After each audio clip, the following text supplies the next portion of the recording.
Hi guys, कैसे हैं आप सभी। नो टेंशन, नो पंगा, नो लड़ाई, सिर्फ पढ़ाई अड्डा यूट्यूब चैनल में आप सभी का स्वागत है। फ्रेंड्स, आज की वीडियो में हम अपनी एक्सरसाइज 12.2 कंटिन्यू करने वाले हैं। हमने टिल क्वेश्चन 10th अपनी प्रीवियस वीडियोस में देखे थे। आज हम उसके नेक्स्ट क्वेश्चंस देखेंगे। और फ्रेंड्स, वीडियो के एंड में मैं आपके साथ मोटिवेशनल कोड भी ज़रूर शेयर करूँगी और CBSE पॉइंट ऑफ व्यू से हर क्वेश्चन की क्या क्या मार्क्स डिस्ट्रीब्यूशन रहती है मैं आपसे वो भी ज़रूर शेयर करूँगी। So friends, let's start with the chapter. Friends, हमारे चैप्टर का क्वेश्चन नंबर 11 है जिससे हम आज की वीडियो स्टार्ट करने वाले हैं। That is a car has 2 wipers which do not overlap. कोई कार के 2 वाइपर्स हैं। अब जैसे हमारी जो कार होती है उसके आगे मिरर होता है, इस तरह से ऐसे वाइपर्स लगे होते हैं 2, और इन्होंने बोला है कि ऐसे कोई 2 वाइपर्स हैं जो कि ओवरलैप नहीं हो रहे हैं। Each wiper has a blade of length 25 centimetres. और ये जो ब्लेड है, हर एक वाइपर का जो ब्लेड है उसकी लेंथ 25 है, तो इसकी भी 25 हो गया। एक इस साइड होगा तो एक इस साइड होगा। आगे इन्होंने बोल रखा है sweeping through an angle of 115 degree. अब ये 115 डिग्री तक वो जो एरिया है वो क्लीन कर रहे हैं एक बारी में। तो जैसे अगर मैं एक वाइपर की बात करूँ तो वो इस तरह से क्लीन करेगा कुछ, फाइन, और दूसरा वाइपर भी इस तरह से बिल्कुल ऐसा कोई एरिया बनाएगा। बट यहाँ पे हमें एक कंडीशन दे रखी है कि जो ये हमारे पास वाइपर्स हैं ये ओवरलैप नहीं कर रहे हैं। सो फ्रेंड्स, इसका मतलब जितना एरिया ये वाला कवर करेगा ना, जो दूसरा वाला वाइपर है ना, वो इसके एरिया को ओवरलैप नहीं करेगा बिल्कुल भी। वो इससे बिल्कुल अलग ही होगा, मतलब दूर ही होगा। या तो ऐसे भी हो सकता है ना कि ये हमारे वाइपर्स है, मिरर इस तरह से नीचे कुछ ऊपर तक लग रखे हैं, तो इस तरह से एक कर रहा है, दूसरा इस तरह से कर रहा है, तभी 115 डिग्री के एंगल्स बन रहे हैं। इस तरह से हमारी कुछ सिचुएशन हो सकती है, बिकॉज क्वेश्चन में हमें कंडीशन दे रखी है कि ओवरलैप नहीं कर रहे हैं, फाइन। अब आगे क्या बोल रखा है, find the total area clean at each sweep of the blade. अब कह रहे हैं कि जो एक बारी में दोनों ब्लेड इकट्ठे चलेंगे तो वो कितना एरिया जो दोनों ये जो ब्लेड है वो कवर करेंगे। तो फ्रेंड्स, अगर हम एक का निकालें और उसको 2 से मल्टीप्लाई करें तो एट अ टाइम दोनों के इकट्ठे आ जाएंगे हमारे पास। सो इसको हमने डायरेक्ट ही करना है, area swept by blades at one time. एक टाइम का ही पूछ रखा है हमें। सो फ्रेंड्स, हमारे पास ये बन तो एक सेक्टर ही रहा है ना किसी सर्कल का, इस तरह से, और एंगल हमें 115 डिग्री का दे रखा है। सो हमारे पास फॉर्मूला वही रहेगा, θ/360 πr²। सो फ्रेंड्स, थीटा की वैल्यू यहाँ पर 115 है अपॉन 360 इंटू पाई की वैल्यू हमारे पास 22/7 और r हमें दे रखा है 25 इसकी लेंथ है।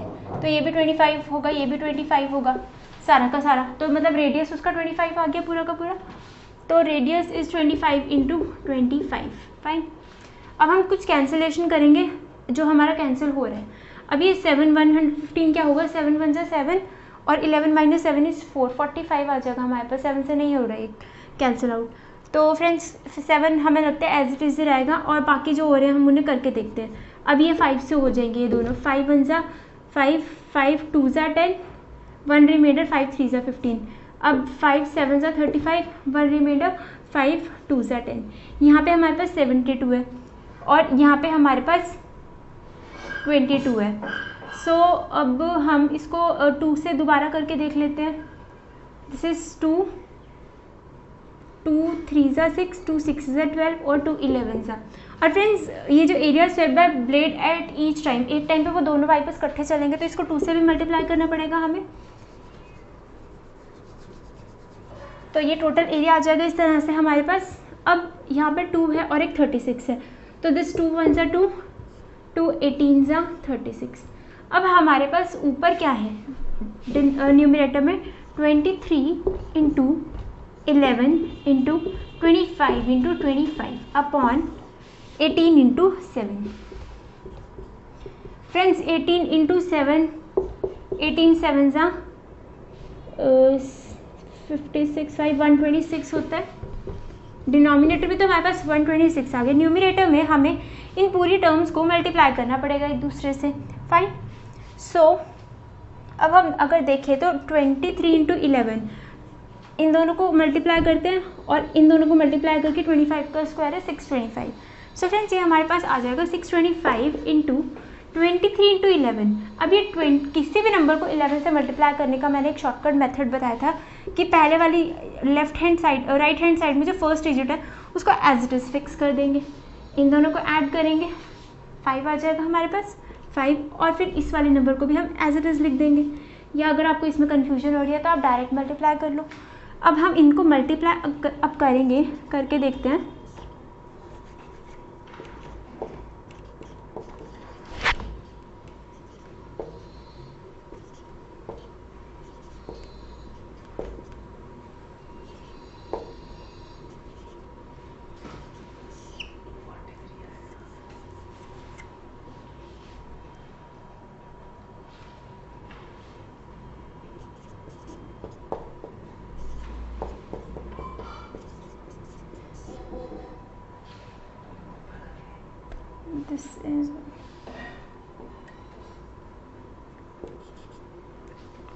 This is 158,125 अपॉन 126, और हमें यूनिट्स किस में दे रखी थी, सेंटीमीटर्स में। सो दिस इज सेंटीमीटर्स का स्क्वायर।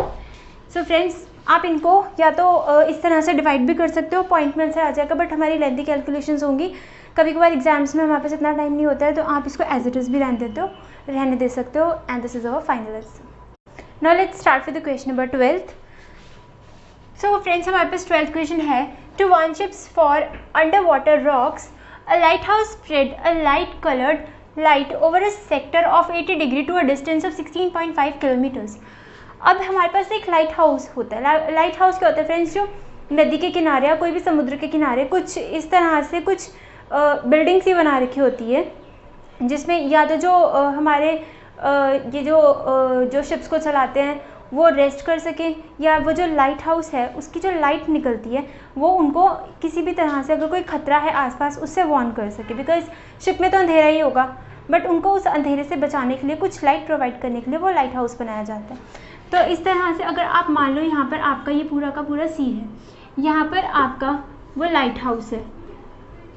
अब लाइट हाउस में क्या है, कोई रेड कलर की लाइट जल रही है जो कि कुछ एरिया में सी को लाइट प्रोवाइड कर रही है एट एन एंगल ऑफ इस तरह से 80 डिग्री के एंगल तक, और यहाँ पर क्या है, रॉक्स है इस एरिया पे, उस रॉक से ही प्रिवेंट करने के लिए ये जो लाइट हाउस है इससे लाइट निकल रही है और वो शिप्स को वार्न कर रही है ताकि उनका कोई एक्सीडेंट ना हो सके। तो फ्रेंड्स ये जो लाइट कवर कर रही है, ये जो लाइट हाउस से जो लाइट निकल रही है वो एरिया जितना कवर कर रही है 80 डिग्री के एंगल तक वो एरिया कवर कर रही है। अब हमने यही इस क्वेश्चन में बताना है कि ये जो हमारा ये जो टोटल एरिया है ये कितना कवर कर रही है ये जो लाइट है। अब फ्रेंड्स इस तरह से कुछ हमारे पास सेक्टर बन रहा है और ये बोल रखा है 80 डिग्री का एंगल कवर कर रही है, प्लस जो डिस्टेंस है वो है हमारा 16.5 किलोमीटर्स तक, इतनी दूरी तक उसकी जो लाइट है वो जा रही है। तो अब हमने क्या करना है, ये एरिया निकालना है। तो फ्रेंड्स ये हमारे पास कुछ सेक्टर बन रहा है, fine. So area required is equals to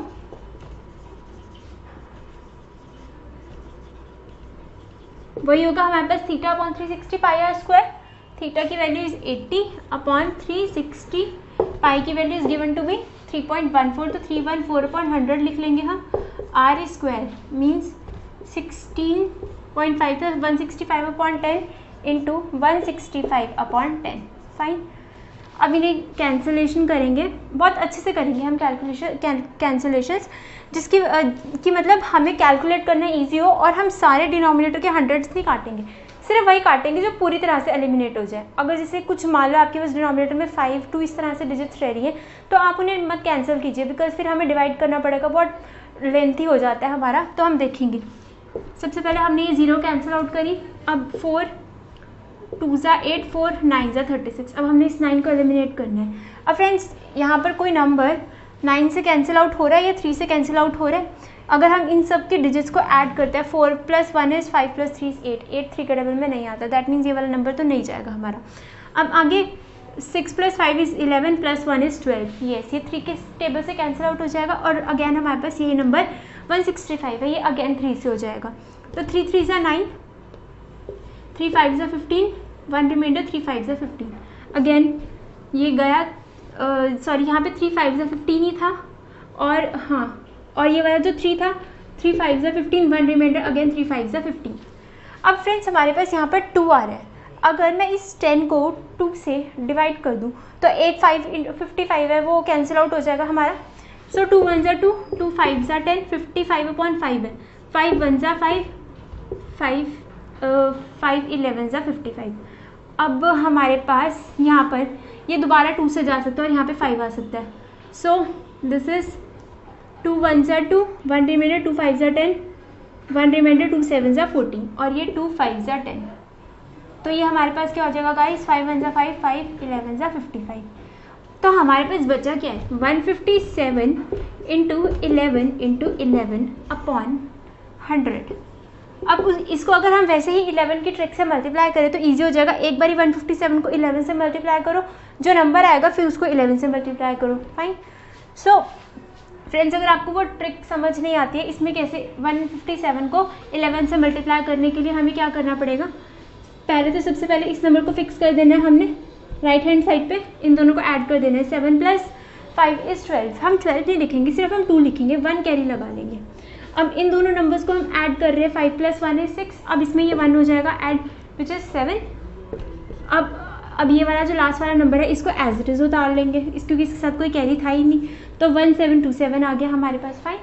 अब इसको दोबारा हमने 11 से मल्टीप्लाई करना पड़ेगा इस वाले से, तो इसको हम फिक्स कर देंगे 7 + 2 = 9, कोई कैरी नहीं आ रहा, 7 + 2 = 9, आगे 7 + 1 = 8, और इस नंबर को फिर जो लेफ्ट हैंड साइड वाला और राइट हैंड साइड वाला एक बार उनको एज इट इज़ उतारना है। बट अगर इसके साथ कोई कैरी बचता है, अगर मान लो यहाँ पे 7 + 3 होता 10 होता, तो 0 लगाते हम यहाँ पे और 1 कैरी आ जाता। जब इसको हमने एज इट इज़ उतारना है तो फिर वो 1 उसमें ऐड हो जाता है, तो ये 2 हो जाता। बट इस केस में कोई कैरी नहीं था तो हमने एज इट इज़ नंबर रहने दिया। Fine. So this is 18997/100। This is 18997/100। तो हमारा आ गया आंसर 189.97, और यूनिट्स फ्रेंड्स हमारी किलोमीटर्स हैं, तो किलोमीटर स्क्वायर, मतलब इतना एरिया जो है वो लाइट हाउस की जो रेड लाइट है वो कवर कर रही है। So finally this is our answer. Now let's start with the question number 13। So हमारा 13th क्वेश्चन है, a round table cover has 6 equal designs as shown in figure. कोई हमारे पास राउंड टेबल कवर है, उसके 6 equal designs है, 1 2 3 4 5 6। आगे बोल रखा है the radius of the cover is 28 centimetres. Friends, ये जो सेंटर से लेकर के इसके कॉर्नर तक, मतलब ये जो दो हमारे पास डिज़ाइंस हैं उनके बीच के जो भी कट है वो हमारा वहाँ तक का रेडियस होगा, और रेडियस की लेंथ हमें बोल रखी है इन्होंने 28 सेंटीमीटर्स तक की है। ये सारी की सारी अंदर की जो लाइंस हैं these are 28 centimetres. Find the cost of making designs at the rate of ₹0.35/cm²। हमने बताना है कि कितना कॉस्ट लगेगा इन डिज़ाइंस को बनाने के लिए, और एक सेंटीमीटर स्क्वायर के लिए 0.35 रुपीज़ लग रहा है। फाइन। सो फ्रेंड्स, हमने सिर्फ इस शेडेड रीजन का पहले तो एरिया निकालना है, और उस एरिया को इस रुपीज़ से मल्टीप्लाई करेंगे तो हमारे पास पूरे एरिया के लिए कॉस्ट आ जाएगी। तो हम सबसे पहले देखते हैं कि ये सबसे पहले तो ये 6 रीजन्स हैं, ये इक्वल है, दैट मीन्स इनके अंदर वाले एंगल्स भी इक्वल होंगे। बन कितने रहे टोटल, 1 2 3 4 5 6 एंगल्स बन रहे हैं। दैट मीन्स अगर एक एंगल को हम x सपोज कर रहे हैं तो हमारे पास 6x = 360 आ जाएगा, बिकॉज ये पूरा का पूरा central angle is equal to 360 degree. So x is equal to 60 degree. Fine. तो दैट मीन्स फ्रेंड्स, मैंने आपको अपनी प्रीवियस वीडियोस में भी बताया है कि ये जो 60 डिग्री का अगर कोई भी सेंट्रल एंगल हो तो दैट मीन्स किसी भी सर्कल में अगर कोई भी एंगल आपको 60 डिग्री बन रहा है, सेंटर से कोई ट्रायंगल बना है, और ये वाला जो एंगल अगर इस तरह से आपको 60 बन जाए तो दैट मीन्स वो ट्रायंगल हमारा इक्विलेटरल ट्रायंगल है। सो अब हमने area of the shaded region निकालना है। अब इसका एरिया हम कैसे निकालेंगे, अगर हम पूरा इस सेक्टर का एरिया निकालेंगे, उसमें से इस इक्विलेटरल ट्रायंगल का एरिया सब्ट्रैक्ट कर देंगे तो हमारे पास इस शेडेड रीजन का एरिया आ जाएगा, और उसको 6 से मल्टीप्लाई करके ये पूरे के पूरे 6 रीजन्स के एरियाज आ जाएंगे। फाइन। तो सबसे पहले हम देखते हैं कि हमारा ये जो पूरा का पूरा इस तरह से ये जो इतना सा पोर्शन है, एक सेक्टर का एरिया कितना हो जाएगा हमारा, जैसे 60 θ/360 रिक्वायर्ड एरिया पहले तो हम लिख लेते हैं। Is equals to theta is equals to 60/360 degree into pi R square. Pi की वैल्यू है हमारे पास इस केस में 22/7 ही लेंगे हम, और रेडियस है हमारे पास 28/28। और ऐसे ही हमारे पास 6 रीजन्स हैं, 6 सेक्टर्स हैं, तो उसको इंटू 6 कर देंगे। फाइन, उसमें से हम माइनस करेंगे, सब्ट्रैक्ट करेंगे ये इक्विलेटरल ट्रायंगल का एरिया, और ये भी 6 है, तो इंटू 6 करके एक का निकाल के मल्टीप्लाई बाय 6 और इससे सब्ट्रैक्ट करेंगे तो ये area of this shaded region हमारे पास आ जाएगा easily. So this is minus area of an equilateral triangle is equals to √3/4 a square which is 28/28 into 6 because हमारे पास 6 इक्विलेटरल ट्रायंगल्स हैं। अब हम करेंगे ना कैलकुलेट, और हमें क्वेश्चन में बोल रखी है कि आपने √3 की वैल्यू लेनी है 1.7, तो फ्रेंड्स ये हमारे पास आ जाएगा 17/10। फाइन, अब हम करते हैं इसको कैलकुलेट। 6 1 जा 6, 6 6 जा 36, और ये 6 से 6 कैंसिल, 7 1 जा 7, 7 4 जा 28। फाइन, सो ये हमारे पास आ जाएगा। बचेगा क्या यहाँ पे, अभी हम इसको भी देख लेते हैं। तो 4 1 जा 4, 4 7 जा 28। फ्रेंड्स इस 10 को एलिमिनेट करने की ज़रूरत नहीं है, क्योंकि अगर हम 2 से मल्टीप्लाई करेंगे, 2 से डिवाइड करेंगे, 2 14 जा 2 5 जा, तो नीचे जो हमारे पास 5 रह जाएगा वो फर्दर कैंसिल आउट नहीं होगा। फर्दर हमारी कैलकुलेशंस बहुत लेंथी हो जाएंगी, तो बेटर है कि हम ऊपर के जो न्यूमरेटर्स हैं मल्टीप्लाई करके जो रिजल्ट आएगा एक डिजिट छोड़ के हम पॉइंट लगा लेंगे। तो सबसे पहले तो हम ऊपर का ये मल्टीप्लाई करके देखते हैं।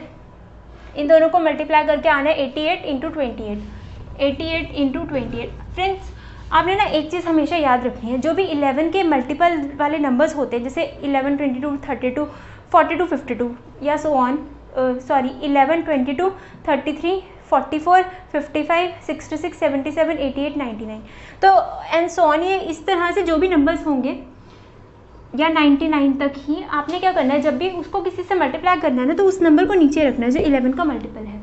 एक बार ही हम मल्टीप्लाई करेंगे, 8 8 जा 4 6, 8 2 जा 16 प्लस 6 इज 22। यहाँ पे क्रॉस लगा करके एज इट इज 224 लिख देना है, क्योंकि आप मल्टीप्लाई करोगे ना तो फिर वो सेम ही रिजल्ट आएगा। टाइम वेस्ट करने से अच्छा है कि डायरेक्ट वही लिख दो फटाफट से। तो ये हमारा हो गया 2484, इन दोनों को मल्टीप्लाई करके तो आया 2484। अभी हमने किन को मल्टीप्लाई करा है, 44, दिस इज 2464, इन दोनों को मल्टीप्लाई किया था, दिस इज 88/28। यस, इनको मल्टीप्लाई करके आ गया पूरा का पूरा हमारे पास 2464 माइनस, अब यहाँ पर हमारे पास 17 × 7 इज 119 होता है। यस 119, और 28 × 6 कितना हो जाएगा, 8 6 8 48 होता है। 8 लगाया 4 कैरी, 6 2 12 168। आप 168 को इससे मल्टीप्लाई, 168 को ऊपर लिख लेते हैं और 119 को नीचे, बिकॉज यहाँ पे भी 2 1 1 आ रहे हैं, ऊपर वाले number 2 by as it is हम उतार सकते हैं। वो कैसे अभी करके देखते हैं।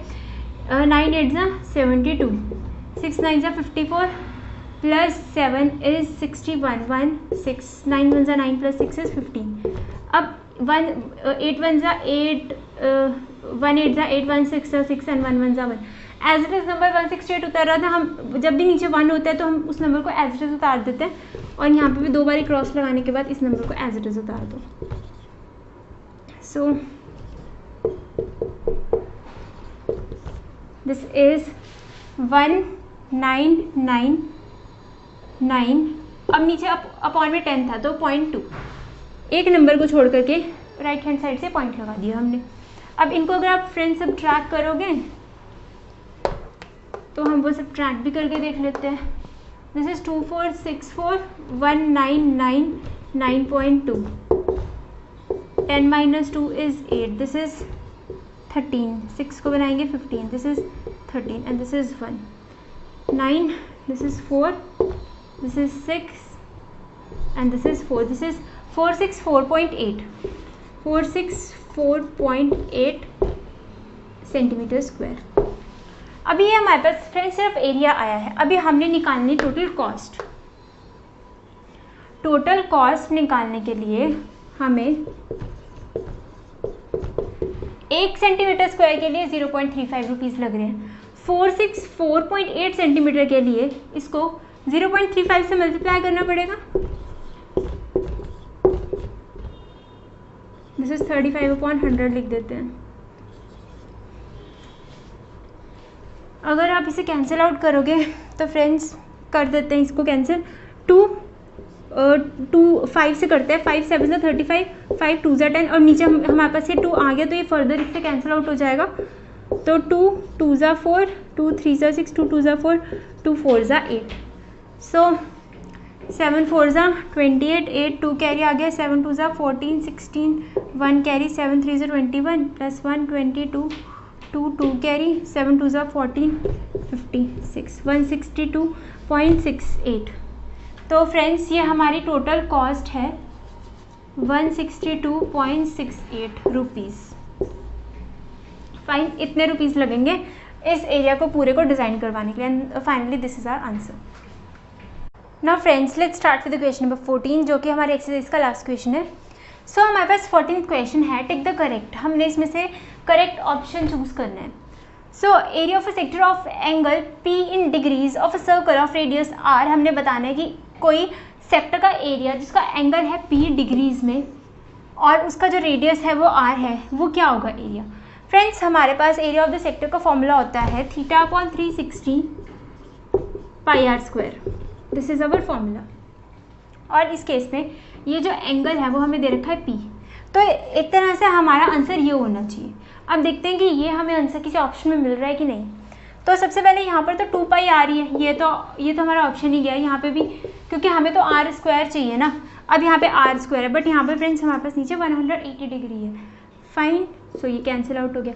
अब ये हमारे पास एक ऑप्शन बचा, अब नीचे हमारे पास 270 डिग्री है πr² पे, बट एक एक्स्ट्रा यहाँ पर 2 है।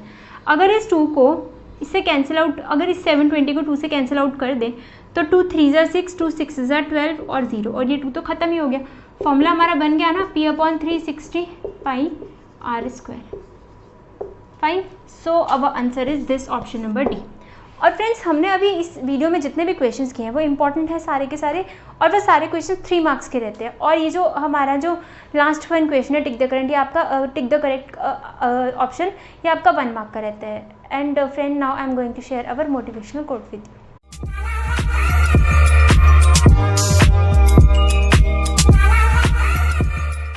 आज का हमारा मोटिवेशनल कोट है, work hard in silence and let the success make noise.